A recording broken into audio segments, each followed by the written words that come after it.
My name is Chuck Dibilio. When I was 19 years old, I ran for 1,068 yards as a Princeton freshman. 2 months later, I had a stroke.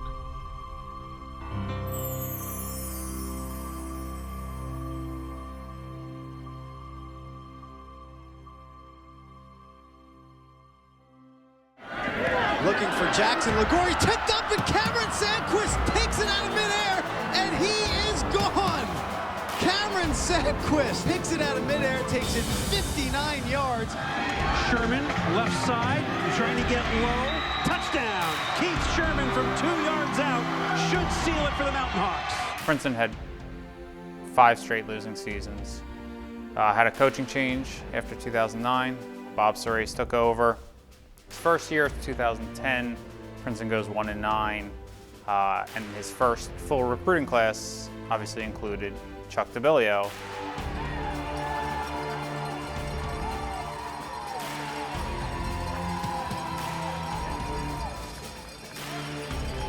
You know, he was really easy as a football player to recruit. You had a feeling this guy could be one of the better players in the recruiting class.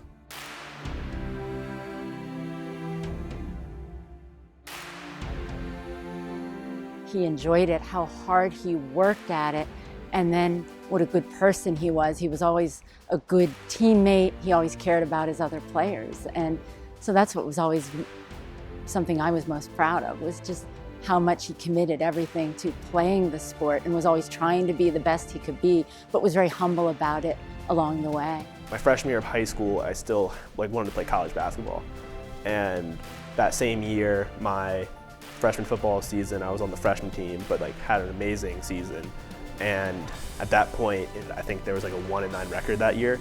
And then I found out that Coach Milosky, who ended up being my coach, was coming in to take over the program.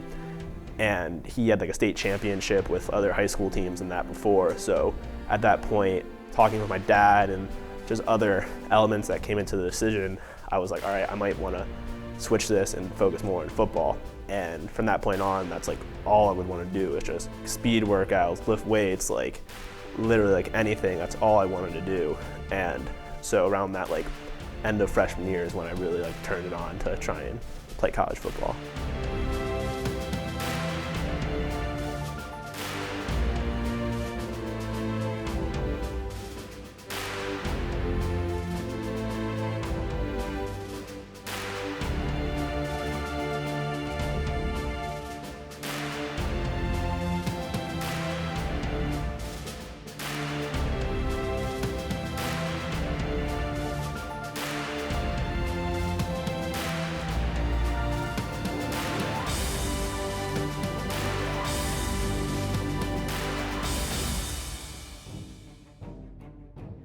He was here working out with Jason Gallucci, and when we started camp, I know Jason was really, we get to August, whatever it is, 25th, 26th, this guy's got some special qualities, and it showed right away. And I remember Gary Walters, was the AD at the time, to come out to practice, and he kept talking about his vision. This guy Dibilio has such great vision. The number of recruits Princeton brought in at different positions and the the overall talent on the roster, but you win championships on some of your top end talent, and Chuck Dibilio was the top end talent. I don't think anybody realized what he'd be as quickly as he was. I was just amazed at how strong, fast, conditioned some of these people were. And I was just man, I'm gonna continue to work hard, but my goal is to just get on the field freshman year. I just want to get some playing time, a carry or two. We were down against Lehigh, which was a local game for him, and everything else. So he played some and got his feet wet. He's number 23, right? The slot to the bottom of your screen right there. 2,050 yards for Nazareth last year and 30 touchdowns. Getting his first collegiate opportunity, and he'll get the carry here with a big hole. Another flag is thrown as Dibilio bursts into the secondary, but this one is in the area of holding, and we'll see if it comes back or if it gets picked up. Go the play for first down. No flag on the play. The umpire quickly picked up the flag, so the play will stand. During the first Lehigh game, I first half I got a couple carries. I was oh man, this is what is this working for? I'm really happy I'm getting it. And then second half, I got even more and had like a really good game. Position on the field. 3rd and 5. The give is to Dibilio. Cuts it back to the inside. First down and more as he is tackled at the 25-yard line by Billy O'Brien. And Mike, this week I talked with Princeton Sports Information Director Craig Saxon. He said the coaching staff loves Dibilio, and the thought was, as you mentioned, he wasn't even on the depth chart. Maybe by week 5 he might be a factor. How about tonight? And when you see an athlete like that on our field, you say, wow, we're very fortunate to have an athlete of that capacity. A lot of other schools probably would have loved to have him, and he stood out right away as being somebody that was, as I say, a football player. I mean, that's the best compliment I can give somebody. You know, we had some really good players in that class. You know, the Quinn Epperleys and, you know, Mike Zulli's, you know, Bushnell, Cup Award winners. And he was the one who made the most immediate impact. You know, we just, this week, went back and watched the Harvard game from 4 years ago. And I don't know, Chuck rushed for whatever, 160 yards, caught the ball, and he was the best player on the field as a freshman against the team that won the Ivy League title. Around week 7 or week 8, you know, just out of curiosity, I went over to the Ivy office to look up all-time freshman rushing totals in the league, just to see where Dibilio would stack up. And you know, in the Ivy League, freshmen didn't play varsity until, you know, the mid-90s. So guys like Keith Elias and Ed Marinaro, they didn't fit into that category, but it was still, you know, 15, 20 years of talented backs in the league. And I looked to see how many of them had hit the 1,000-yard mark, because that's where Chuck was headed. And you went back year upon year, and you know, the answer was nobody had ever done it, and nobody's done it since. I was doing pretty well. It was like this new starter, and I was like racking up some yards, and people were talking about, oh, like this could happen. I was like, it just became my new goal. And when we played Yale and I had the touchdown to get over 1,000 yards, and they made the announcement, like I was the only freshman ever to do it. That was also a really cool experience too. And on that touchdown run right there, Chuck Dibilio becomes the first true freshman in Ivy League history to go over 1,000 yards in his freshman season. Once I achieved that, I was like, oh great, like this is something I was going for, I got it. I mean, I was pretty excited for it.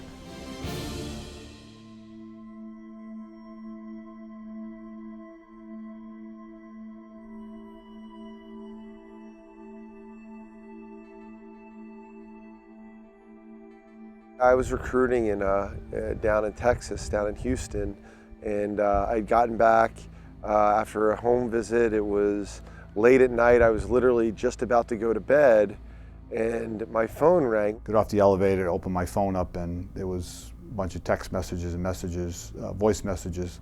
I got a text from Bob Serace overnight, and that's never good.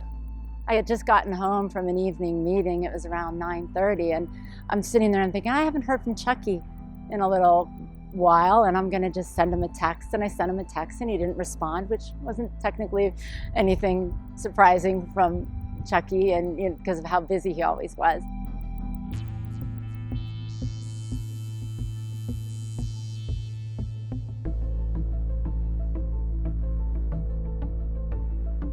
We were just studying in a classroom, me, Chuck, and probably maybe 4 or 5 other guys. And we were studying, I think, for a math final at the time. At one point, I was explaining a problem on the board that a question someone else had. And in the middle of me explaining it, my voice started slurring, and everyone was looking at me like, are you like making a joke? Like, what's going on? At first, we didn't really realize what was going on, and then, you know, after it went on for a little while, you know, a couple 10, 20 seconds where he couldn't, you know, articulate clearly to us, we thought, oh, something's going on. So we ended up calling public safety right after that. I realized like I couldn't move my right arm or my right leg, and I was just, at that point, I was kind of like out of it. You pick up the phone and you're thinking, what possibly could happen? And I couldn't understand Tom.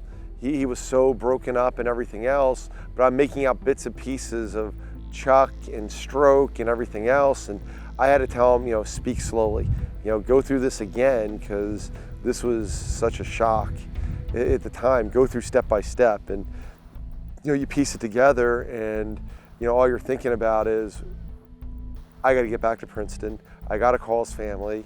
And a few minutes later, I got a phone call from his coach, and I recognized the phone number. I said, oh, I better take this. Maybe something happened at the practice. There was an injury or something. And he hit me with, Bonnie, I'm so sorry to tell you this. Chucky's had a stroke. So I remember like standing up and like freaking out, and the other kids were like, all right, like, calm down, like sit down. And then I was kind of like, what's going on? Just like kept looking at myself. Like I kept moving. I felt like my right arm was like tied down. I physically couldn't move it. And so they called, most of the guys, all the guys were for football guys, and one called to race and the other one called 911.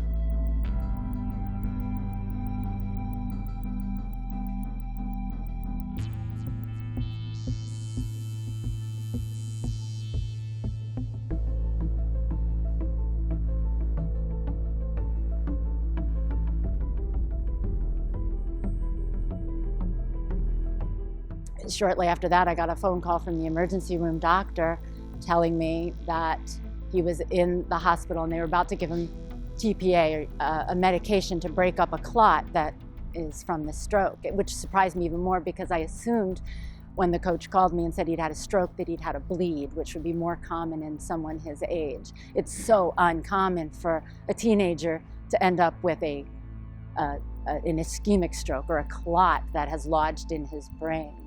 So we rushed to the hospital, and by the time we got to the Princeton hospital, they were prepping to transport him down to Thomas Jefferson in Philadelphia to try to save his life and extract the clot.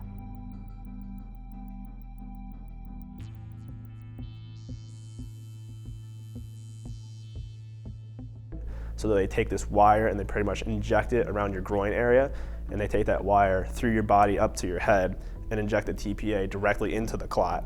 Type of stroke that he had, where the clot lodged, most people will die from it. And you get into a hospital and you see one of your guys you don't know if he's gonna make it or not, and you're scared. Like, it's not, at that point you're not thinking about Princeton football. You're thinking about Chuck Dibilio.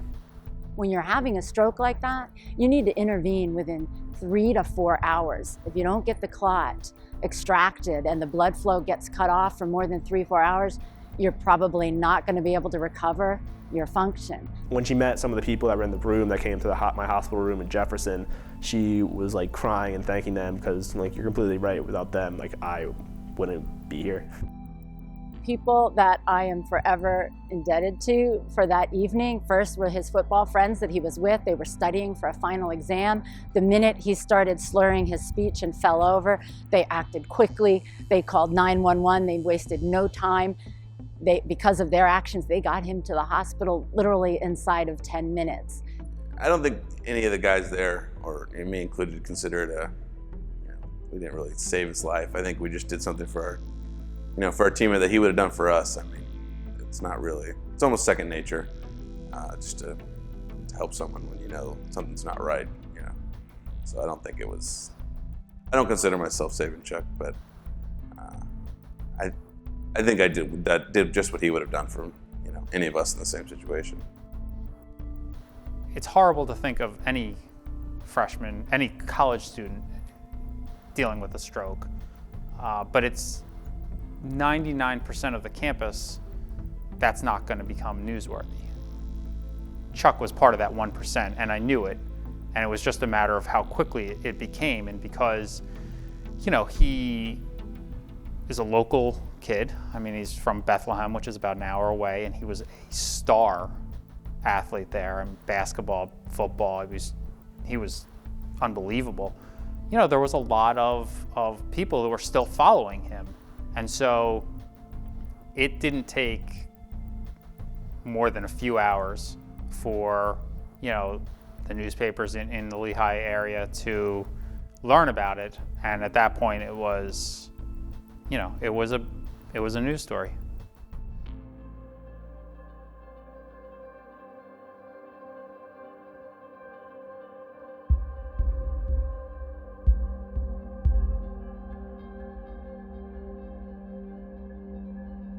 they weren't able to figure it out at Jefferson, and we went to several other hospitals seeing specialists, and no one was ever able to determine what caused it. From the stroke, I had no physical deficits. I only had cognition deficits. I lost all language processing. Like, I couldn't read, write, speak pretty much. But for some reason, like, while I was in the hospital, I didn't really realize it. I first actually caught my attention is when I had to start going to speech therapy when I left the hospital. In my first session, I couldn't write a grammatically correct sentence, and it took me like an hour to read a page out of like a magazine and something like that. And that's when it first hit me. Oh, like this could be devastating. Like, I might not be able to go back and like finish my degree.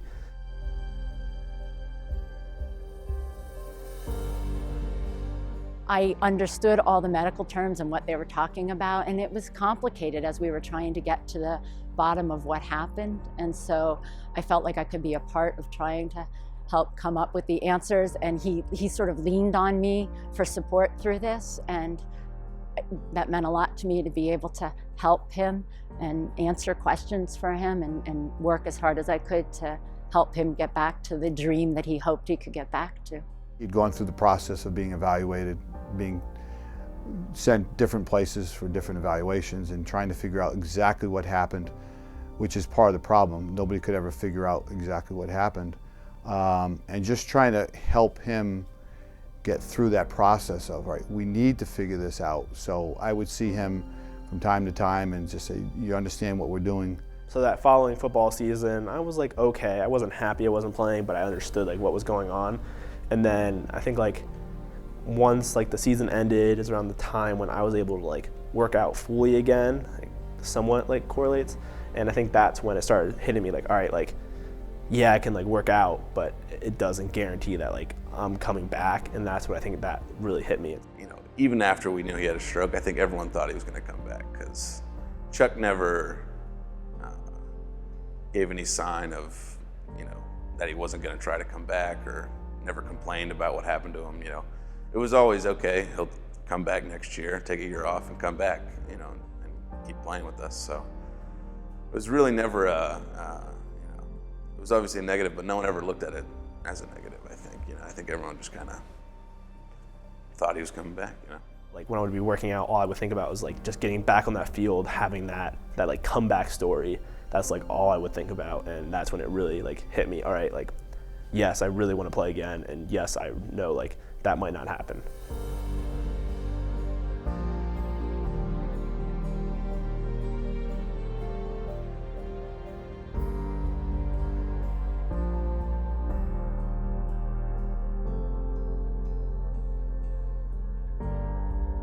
I went to the back room and I had this like football sled, and for the next like 45 minutes, I just took all anger I had and just like ran into the thing, like pass blocking it, just like trying out a football and just run into it. And I did it for like almost an hour. I was throwing stuff, like cursing, like my parents were like scared for me to like drive there.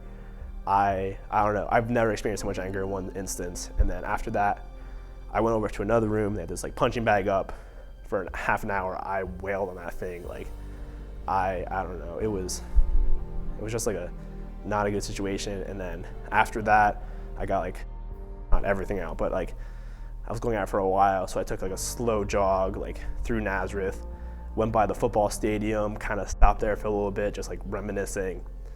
And at least that like jog like calmed me down. But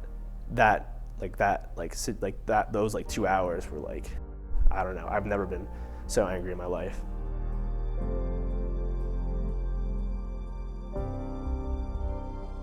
At that point, I honestly, like, that was the low point. I felt that in the recovery process, I felt that like in my head, like when I'm like the I made it, like I came back point would be when I would be back on that field.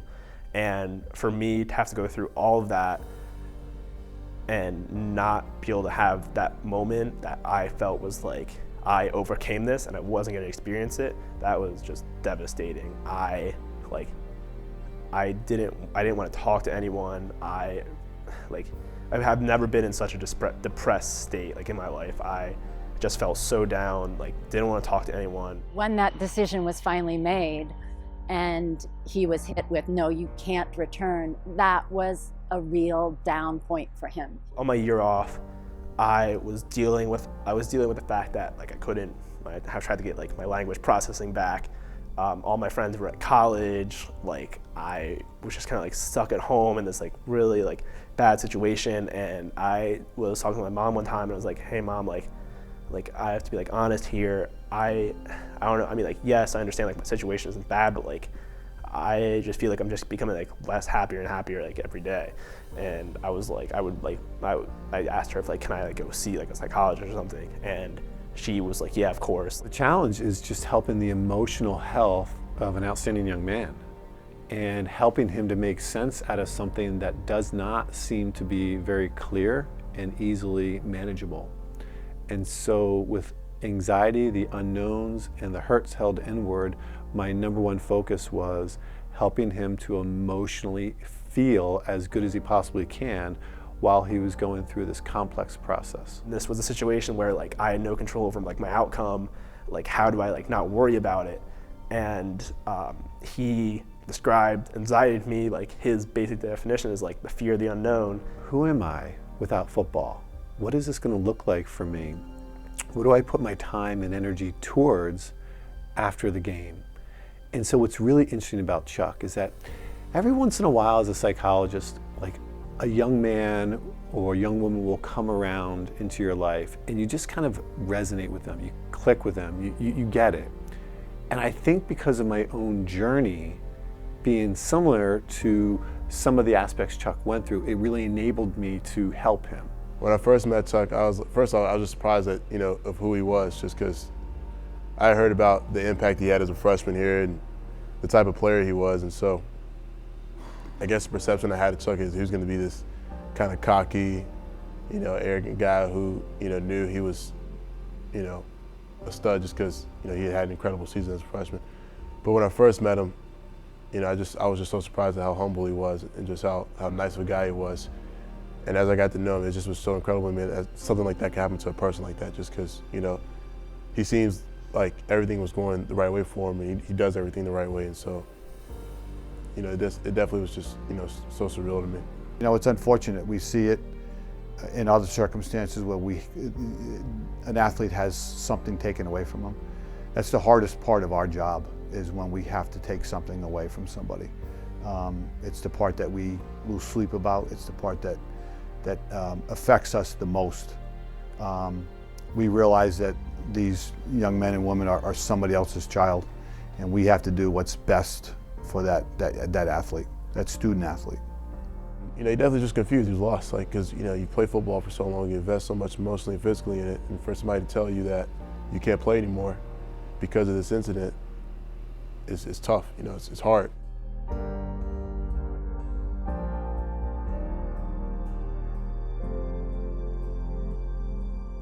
Throughout the season, I was really happy for them, but like I remember during the Lehigh game, the first game of the season, like when they were getting ready to go out, I was in my locker and I was like crying. I like had that shirt over my face like so no one saw, and like I didn't want to distract anyone, but I was crying then.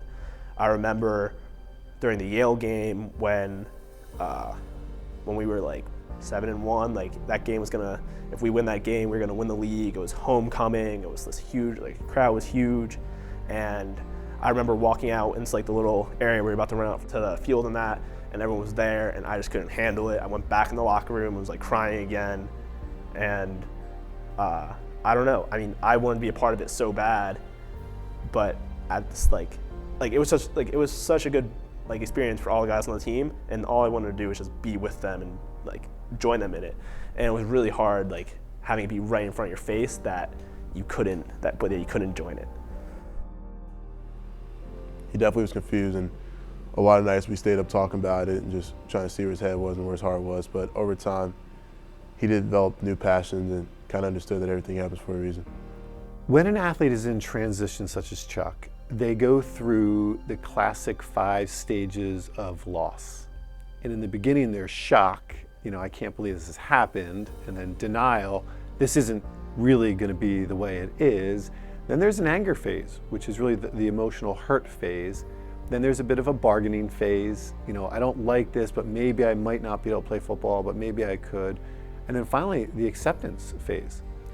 And the reality is, it takes about 2 years to go through those 5 stages of loss. And the reason is because you have to go through one anniversary of the event that began this process. And for Chuck, he had to go through a football season, a second football season, and as he was able to go through the 2-year process, eventually the way the mind works is that it's created new memories to base the current situation off of. After about 2 years, I felt like he was really on the other side of this process and more in the acceptance phase. You know, he really had to do that work with Dr. Spencer and come to some of that acceptance, but then he did what I figured he would do, and he poured his heart and soul into other activities and things, and he just will always want to succeed, and he's challenged by adversity. Something that bonded me and Chuck together was the fact that we both have seen adversity, you know, unique to our own lives. So I didn't have a stroke, but, you know, I went through various things that's made me question, like, man, is football really, really for me? You know, just like how he's questioned, like, why did I ever play football? And so just seeing how he, you know, responded and how he felt after everything and being told he couldn't play football anymore, you come to the conclusion that sometimes football is a very unforgiving sport. You know, no matter how hard you work, no matter how passionate you are about it, sometimes you're just not going to get what you want out of it. And so I definitely had those thoughts, you know, after talking with him on several occasions. One of the greatest predictors of how people move through traumatic experiences is their support system. Clearly, he's got incredible support system within his family, his friends, within Princeton University, the medical staff around him. He had the support necessary, and when you combine that with a work ethic like Chuck Dibilio has, there's no doubt that he was going to move forward. I see somebody that, I'm not going to tell you that he's accepted the fact that he can't play football, but he has, in my mind, he's moved on. He's found something that he loves in CrossFit. He's getting his education, and I think he still is a football player. Chuck will always be a football player. So there's always a part of him that I'm sure is saying, I should be out here. But it is good to see him come by. He's still great friends with a lot of the players, and it's great to see him on the sidelines, whether it's practice or a game. When CrossFit entered his life is when he really turned the corner. Like, he found something like truly to be passionate about. He started really becoming into tech, like in coding and whatnot, and then he just really started to develop an interest in CrossFit. And so I think those two things really just kind of gave his heart newfound passions that he didn't really have before, that he had lost with football. And so he's poured his heart and soul into CrossFit and, you know, pursuing a career now in the field that he's looking into, and he's happy again, and that's great to see. With CrossFit, it allows you to compete primarily like with yourself, see if you can beat something you've done in the past and things like that. But also, the one thing I love about it is that like each day you're doing something completely different. You could do like Olympic lifts, like snatch, clean and jerk, or like the next day you could like work on gymnastic stuff like handstands or like muscle ups or something like that. The next day you could be doing some endurance workout. So it was really nice to be able to like, almost like had me go back to my roots of like, instead of like just training for a sport, just like going out and playing sports, like just going out and being active and just enjoying doing what you want to do, just like I said, like just being active. And so I got really close with like multiple people on campus. Like now, like we'll have like instead of just going to work out together, like we have meals together, we hang out, like we like share different like CrossFit videos and stuff like that. And it's like I don't know, I made a lot of really good like friends, and it's nice to just, I don't know, just find the love in like what you're doing and do it for that. It's a great connection. It's a great, you know, you become close with the guys.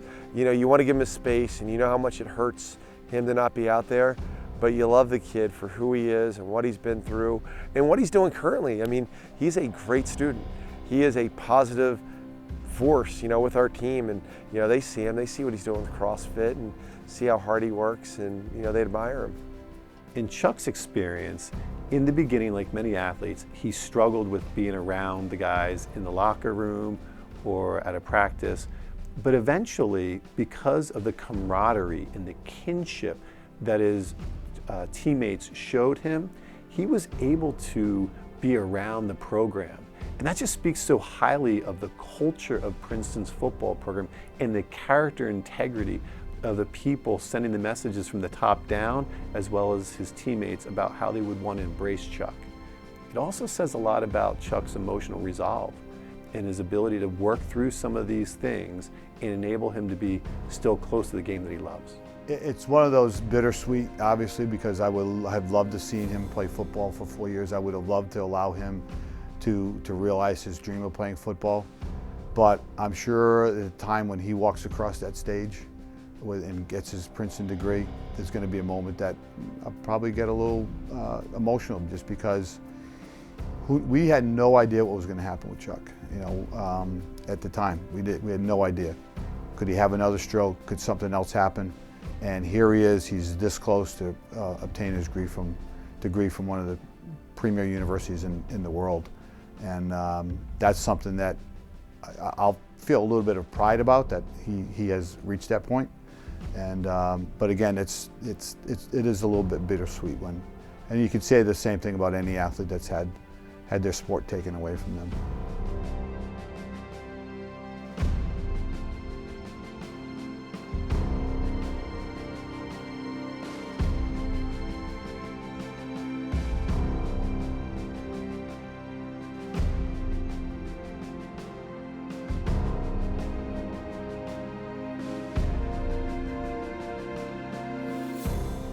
The most conversation I've had with him has been over the last month or two when you know, this project started, and it, you know, I feel like it was the Chuck that I remember. You know, the Chuck that is mature and deals with things and has this really positive spirit and this energy to him, and that's what he had in 2011. And you know, I'm sad to have not seen 40 games of him dominating this league, because I don't doubt that that's what it would have been. I can't imagine what his total numbers would have been, but they would have been epic. But to see him and to see where he is now and to see who he is, that he's still the same spirit, the same energy, I mean, obviously that's the most important thing.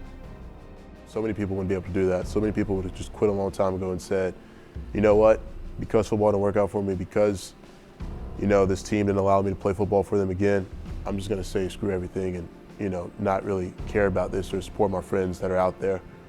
But when you have the courage and strength to stand in front of the greatest heartbreak of your life each and every Saturday, come out to practice, help out in any way you can, and then give encouragement and, you know, mentoring to some of the younger players, that's just incredible, you know. I mean, I don't know too many people that would be able to do that in the position he was in. You know, so many people would just, like I said, gave up a long time and quit and just shunned football for good. But to see him support us and support all the younger guys, it's just why Chuck is who he is and why he's respected in his locker room so much. He's a great person on top of it all. And so I'll be one very proud mama sitting there on his graduation day watching him get his degree from Princeton and move on in life. When I graduate, well, that point where I feel that is like my comeback, like that is that ending moment. It's like I suffered a stroke, learned how to read, write, speak again, and now like I feel like the process of me like getting over the stroke and getting used to not playing football, like does that like cultivate like in that moment? And I don't know, it like I feel it might, I don't know, I'll see like when it happens. So yeah, I don't know, I'm gonna have to play it by ear.